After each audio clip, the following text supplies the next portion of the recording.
साथियों नमस्कार। जिस परीक्षा का आपको बेसब्री से इंतजार था और जिस पात्रता परीक्षा के लिए आप इतने दिन से बेचैन थे, उस पात्रता परीक्षा की घोषणा हो चुकी है और चारों तरफ आप देख रहे हैं सोशल मीडिया पे सभी लोग इसके बारे में चर्चा कर रहे हैं। ज्ञानार्थ इंस्टीट्यूट के प्लेटफॉर्म पर और इस ऑनलाइन प्लेटफॉर्म पर मैं आपको ये महत्वपूर्ण सूचना देने के लिए उपस्थित हुआ हूं।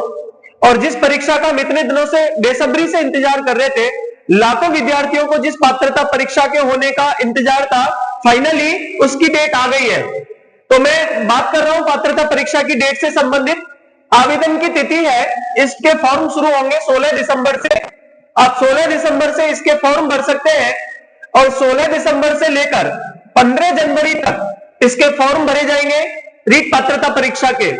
उसके बाद 27 फरवरी को आपको रीट पात्रता परीक्षा का आयोजन होते हुए दिखेगा। अर्थात रीट पात्रता परीक्षा की जो परीक्षा तिथि सरकार ने घोषित की है वो 27 फरवरी है।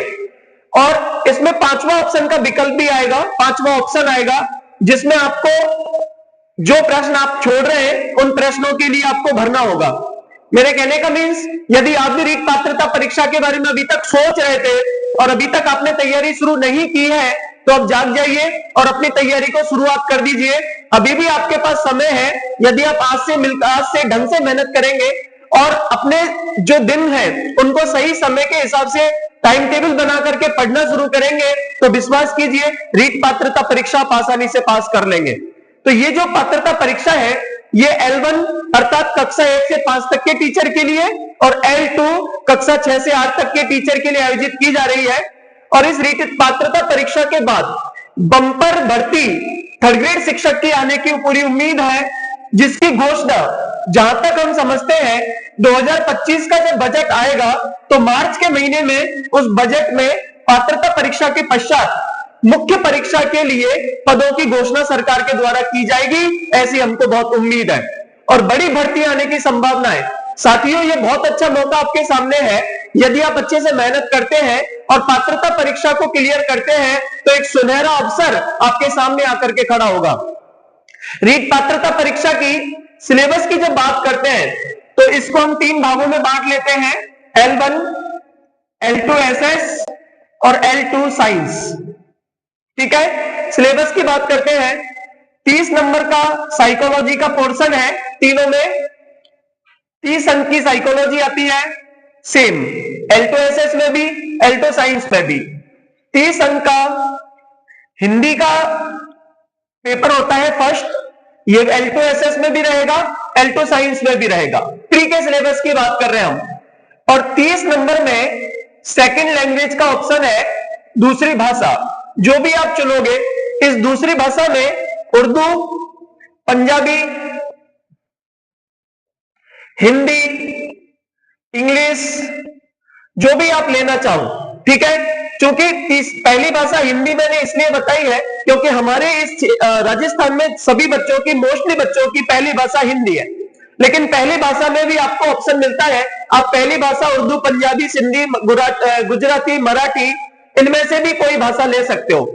ऐसे ही दूसरी भाषा में भी बहुत सारे ऑप्शन आते हैं। ठीक है, तो पहली भाषा में हिंदी मान लीजिए आपने ले ली, तो दूसरी भाषा में आपको इंग्लिश, संस्कृत, पंजाबी, सिंधी या फिर इंग्लिश, उर्दू, इनमें से कोई एक विषय का चुनाव करना पड़ेगा। इसके बाद L1 में 30 नंबर की आती है मैथ। मैथ्स का पोर्शन है 30 नंबर का। L2 SS में 60 नंबर का आता है SS का पोर्शन। इस SS के पोर्शन में Rajasthan GK, geography, history, culture, इसके अलावा इंडिया हिस्ट्री का पोर्शन आता है। ठीक है, इसके अलावा इंडिया ज्योग्राफी और वर्ल्ड ज्योग्राफी का पोर्शन भी आता है। तो ये सिलेबस है, साथ साथ पॉलिटिकल साइंस, संविधान का पोर्शन भी। ठीक है, ये आपका सिलेबस है। अब इसमें जो 60 नंबर का SS है, इसमें 10 नंबर का आता है मेथड। आपको 10 नंबर का मेथड पढ़ना है। ये जो 30 नंबर का हिंदी या फर्स्ट पेपर है उसका डिवाइडेशन ऐसे है, 15 नंबर का मेथड, 15 नंबर का ग्रामर। इसमें भी सेम 15 नंबर का मेथड और 15 नंबर का ग्रामर। 15 नंबर की शिक्षण विधियां, 15 नंबर की व्याकरण, 15 नंबर की शिक्षण विधियां, 15 नंबर की व्याकरण। ठीक है, और 20-30 अंक का या 30 नंबर का जो आपका मैथ का पोर्शन है, उसमें 20 नंबर की मैथ और 10 नंबर का मेथड। इसका मतलब जो L1 की तैयारी कर रहे हैं उनको 30 नंबर में ईवीएस और पढ़ना है, और इस ईवीएस में 20 नंबर का ईवीएस का पोर्शन है और 10 नंबर का मेथड है। साथियों, अगर मेथड को काउंट किया जाए, 30 ये हो गए दोनों, 20 ये हो गए, 30 और 20 50 प्लस साइकोलॉजी, मतलब 80 नंबर का L1 प्री में साइकोलॉजी और मेथड्स का सिलेबस है। और अगर आप ढंग से मेहनत करते हैं तो यही आपका उद्धार करवा देगी। L2 एसएस में ये 30 नंबर की साइको, 30 की फर्स्ट लैंग्वेज, 30 की सेकंड लैंग्वेज सेम है। उसके बाद आपका 60 नंबर का एसएस का पोर्शन है।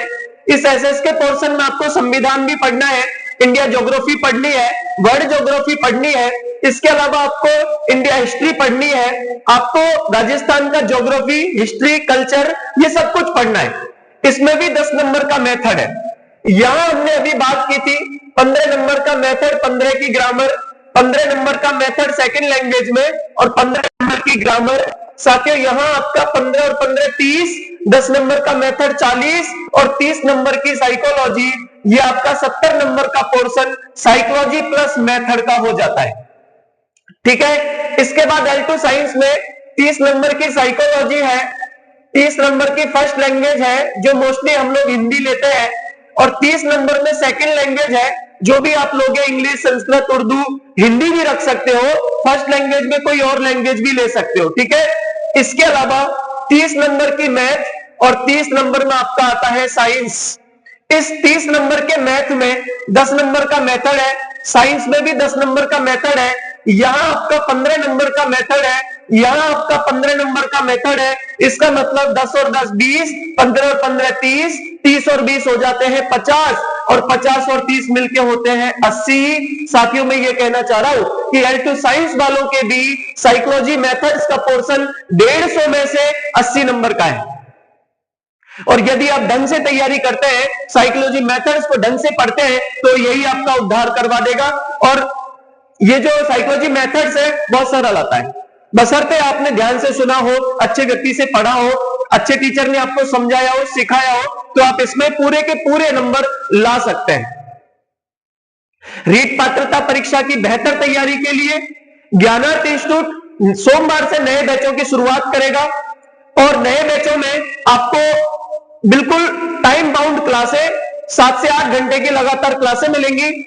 और जो बैच आप सोमवार से ज्वाइन करोगे, नेक्स्ट वीक, आज बुधवार है, अगले सोमवार से जब आप क्लास ज्वाइन करोगे तो लास्ट 5 फरवरी आपका बैच फिनिश कर दिया जाएगा, और रेगुलर क्लासें चलेंगी, संडे कोई ऑफ नहीं रहेगा, लगातार डेडिकेशन के साथ काम करेंगे, बहुत अच्छी टीम के साथ जुड़कर मेहनत करेंगे, तो विश्वास कीजिए आपका रीट प्री बहुत आसानी से पास हो जाएगा।